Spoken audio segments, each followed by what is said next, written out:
Hello everyone, welcome to my channel. अभी मैंने 2-3 दिन से कोई भी मेंस मॉक नहीं लगाया था क्योंकि मैं जीए का रिवीजन कर रही थी। क्योंकि मैं चाह रही थी अब जो भी मैं मॉक दूँ उसमें मैं जीए भी अटेम्प्ट करूँ, क्योंकि जीए मैं स्किप कर रही थी तो वो जो कि अच्छा नहीं है, क्योंकि अब एग्ज़ाम पास आ रहा है तो जीए का प्रॉपर रिवीजन भी ज़रूरी है। तो मैंने सोचा पहले मैं थोड़ा सा जीए रिवाइज़ कर लेती हूँ, उसके बाद ही मैं कोई मॉक अटेम्प्ट करूँगी। तो अभी मैंने जीए में सिर्फ जून और जुलाई रिवाइज़ किया है और अगस्त अभी चल रहा है। अगस्त स्टार्ट किया मैंने, बहुत ज़्यादा नहीं हुआ है अगस्त का। तो बहुत सारा भी रिवीजन करना भी है और रिवाइज जितना किया है उसमें भी पूरा 100% तो है नहीं, थोड़ा बहुत याद है, थोड़ा बहुत भूल रहा है। तो भी जितने क्वेश्चंस मुझे आ रहे थे तो मैंने सोचा कि अब जो मैं मॉक दूंगी तो उसमें मैं जीए तो अटेम्प्ट करूंगी ही। तो कल मैंने फाइनली मॉक नंबर 4 लगाया है टेक्स्ट बुक का, तो उसमें मैंने अच्छे से एनालिसिस भी किया। तो पहले आप मेरा स्कोर देखिए। तो ये है मॉक नंबर 4। इसमें मेरे मार्क्स आए 62.25 और मैंने 69 क्वेश्चन अटेम्प्ट करे थे और जो परसेंटाइल है 84.55 है। इसमें रीजनिंग में मैंने 19 क्वेश्चन अटेम्प्ट करे थे लेकिन मार्क्स 18 आए हैं और इसमें मैंने 2 मार्क की एक पजल भी सॉल्व करी थी। उसके बाद मैंने इसमें जीए भी अटेम्प्ट करा, क्योंकि काफ़ी टाइम से जैसे मैंने बताया कि मैंने इसीलिए मॉक नहीं दिया था। सोचा पहले मैं जीए भी थोड़ा बहुत पढ़ लूँ, साथ में ही अटेम्प्ट करूँ, वरना फिर वो एक्चुअल मार्क्स पता नहीं चलते कि हम कहाँ पे हैं। उसके बाद इंग्लिश की मैं बात करूँ तो इंग्लिश में मैंने 30 क्वेश्चन अटेम्प्ट करे तो मेरे मार्क्स आए 27.5। इसमें भी 1-2 क्वेश्चन में मैंने सिली मिस्टेक कर दी थी। और उसके बाद डेटा एनालिसिस की बात करें तो इसमें मैंने 6 क्वेश्चन ही अटेम्प्ट करे थे, इसमें मार्क्स मेरे 5.75 ही आए हैं।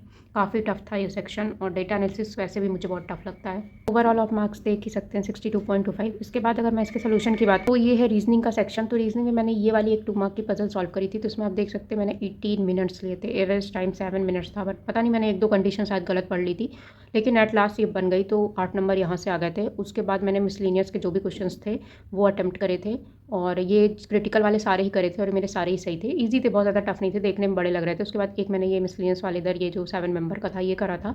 और उसके बाद ये जो क्वेश्चन था ये डोंट नो कैसे रॉन्ग हो गया, ये मुझे करा तो था मैंने बट पता नहीं।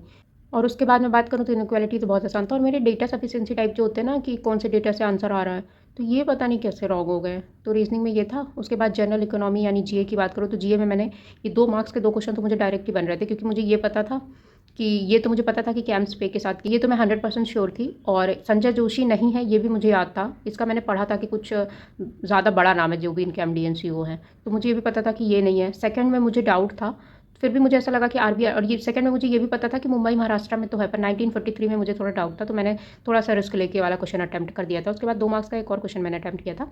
इसमें मुझे ये पता था कि बॉब और FAAI ने किया है पेमेंट सोल्यूशन, मैंने पढ़ा हुआ है।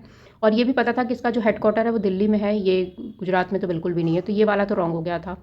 उसके बाद एम्स टू प्रोवाइड ये भी मैंने पढ़ा था, तो ये 2 क्वेश्चन मुझे अच्छे से आ रहे थे। उसके बाद एक एक मार्क्स वाले जो क्वेश्चन थे तो बहुत टफ नहीं थे। इसमें मुझे लगा कि पहले शिवराज सिंह चौहान में भी और यूपी में मैं थोड़ा कंफ्यूज थी, बट मैंने यूपी लगा दी, मुझे लगा यूपी ज़्यादा बड़ा स्टेट होगा तो उसको ज़्यादा अमाउंट मिला होगा, बट एमपी था। ये भी मैंने पढ़ा था 48 आई है। इसमें ये मैंने पढ़ा था कि उन्होंने रिप्लेस किया, पर एक्चुअल मनी में मुझे डाउट था, ये मैंने पढ़ा हुआ था। तो जो जो मैंने इसमें पढ़े हुए थे सिर्फ वही वही मैंने अटेम्प्ट किए हैं। और अगस्त मैंने अभी अच्छे से रिवाइज नहीं किया है तो अगस्त के डाटा से रॉन्ग हो रहा है और इसमें भी आप देख सकते हैं 2-3 क्वेश्चन मेरे रॉन्ग हो गए हैं।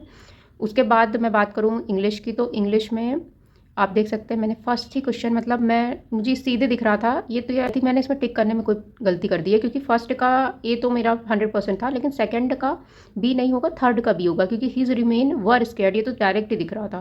तो पता नहीं शायद मैंने मार्किंग में कोई गलती कर दी, बाकी तो मेरे इसमें 2 मार्क के सारे ही सही हैं। उसके बाद ये जो रीजनिंग टाइप क्वेश्चन देते हैं, मुझे नहीं लगता इंग्लिश में ऐसे क्वेश्चन आएंगे, ये जो इन्फरेंस बेस्ड आते हैं ऐसे तो नहीं आते इंग्लिश में, पता नहीं हर बार क्यों देते रीजनिंग टाइप। उसके बाद जो भी फिलअप वाले क्वेश्चन थे ये अटैम्प्ट करे थे और 1-2 इसमें भी मेरे रॉन्ग हो गए थे। तो ये सब किया था मैंने। उसके बाद जो मुझे नहीं समझ में आ रहा था, जैसे ये वाले क्वेश्चन, तो मैंने बिल्कुल ही स्किप कर दिए, मुझे लगा निगेटिव लेने से अच्छा है। इसमें एक का मीनिंग और पता था तो मैंने एक ही अटेम्प्ट किया था, जो नहीं समझ में आ रहा था उसको मैंने स्किप कर। उसके बाद मैं बात करूँ ये पैरा जंबल की, तो बहुत ही ईजी था, इतना ईजी तो मेंस में नहीं आएगा, ये तो प्री लेवल था, तो ये मैंने कर लिया था। उसके बाद डेटा एनालिसिस में तो समझ में नहीं आ रहा था, तो ये एक क्वेश्चन जैसे मैंने बताया कि मैंने एलजेब्रा क्वाड्रेटिक पढ़ा हुआ है, तो अभी मुझे उसके क्वेश्चन थोड़े थोड़े समझ में आ रहे हैं। हालांकि टाइम मुझे बहुत ज़्यादा लग रहा है, आप देख रहे हैं 15 मिनट्स लग रहे हैं मुझे 2 मार्क का एक क्वेश्चन करने में, पर एट लास्ट अगर आंसर सही आ रहा तो ठीक है। इसमें जो नंबर था ना, तो ये मैंने लॉजिक अल्टरनेट लगाया था क्योंकि मुझे समझ में नहीं आ रहा था, पर इनका लॉजिक तो अजीब ही है, पता नहीं कौन सा लॉजिक लगाते हैं। और 1-2 क्वेश्चन और करे थे, बाकी तो मुझे इसमें कुछ भी नहीं बन रहा था, बाकी तो मैंने देख के स्किप कर दिया था। 1-2 क्वेश्चन जो समझ में आ रहे थे मैंने सिर्फ वही अटेम्प्ट करे कि मुझे लगा कि एटलीस्ट जो करूँ सही करूँ, तो उसमें से भी एक रॉन्ग हो गया। तो ये था पूरा ओवरऑल एनालिसिस। तो जैसा अभी आपने मेरा स्कोर देखा, तो आई नो अभी बहुत अच्छा हो सकता है और भी अच्छा हो सकता है स्कोर। अभी गाइडली के भी मॉक जो भी ओपन होंगे मैं फुल लेंथ दूंगी। अभी मैं सेक्शनल पे ज़्यादा फोकस नहीं कर रही हूँ, क्योंकि सेक्शनल मैं एग्जाम टाइम के थोड़े दिन पहले देती हूँ, क्योंकि उस टाइम फुल लेंथ देने का मन नहीं करता है। तो सेक्शनल ऐसा होता है कि जिस सब्जेक्ट की आपको प्रैक्टिस करनी वो आप सेक्शनल लगा लो। तो अभी मैं सेक्शनल पे ध्यान नहीं दे रही हूँ, मैं फुल लेंथ पे ज़्यादा दे रही हूँ, क्योंकि फुल लेंथ ऐसा हो रहा है ना कि मैं फुल लेंथ जब अटेम्प्ट करती हूँ तो मेरा ऐसा रहता है कि इसको पूरा अच्छे से अटेम्प्ट करना। और सेक्शनल अगर मैं अटेम्प्ट करूँगी तो एक सेक्शन के बाद मुझे ऐसा लगेगा ठीक है अब दूसरा सेक्शन में कभी और करूँगी, बाकी बाद में देखेंगे, तो उसमें ना बहुत अच्छे से प्रैक्टिस नहीं हो पाती सारे सेक्शन की। तो इसलिए मैं सेक्शनल अभी नहीं कर रही हूँ, मैं फुल लेंथ पे ज़्यादा फोकस कर रही हूँ। तो आपके साथ स्कोर भी शेयर कर रही हूँ। और साथ में एक और चीज़ हो रही है कि ना क्लर्क की प्रैक्टिस बिल्कुल नहीं हो पा रही है। मतलब अभी पीओ मेंस को अगर दे दो तो क्लर्क के लिए कोई टाइम ही नहीं बच रहा है, और स्पीड भी बहुत ज़्यादा कम हो गई है, क्योंकि ऑफकोर्स जब प्रैक्टिस अच्छे से नहीं होगी तो स्पीड कम ही हो जाएगी, क्योंकि मेंस और प्री में बहुत ज़्यादा डिफरेंस रहता है। तो उसको भी कोप अप करना बहुत बड़ा टास्क है मेरे लिए। तो मैंने सोचा कि यूट्यूब पे भी अब थोड़ा सा मैं कम एक्टिव रहूँगी, ज़्यादा वीडियोस वगैरह नहीं करूँगी, क्योंकि मुझे वहाँ भी ध्यान देना पड़ेगा। एक साथ ही होंगे तो बहुत ज़्यादा प्रॉब्लम हो जाएगी फिर। तो देखते हैं क्या होता है। अभी तो मैं मेंस पे ज़्यादा फोकस कर रही थी, बट उस पर भी अभी मुझे करना है, तो दोनों को लेके चलना बहुत ही मुश्किल हो रहा है। ये था छोटा सा वीडियो। आई होप आपको वीडियो हेल्पफुल लगा होगा। अगर अच्छा लगा होगा तो like share subscribe to my channel. Thank you so much.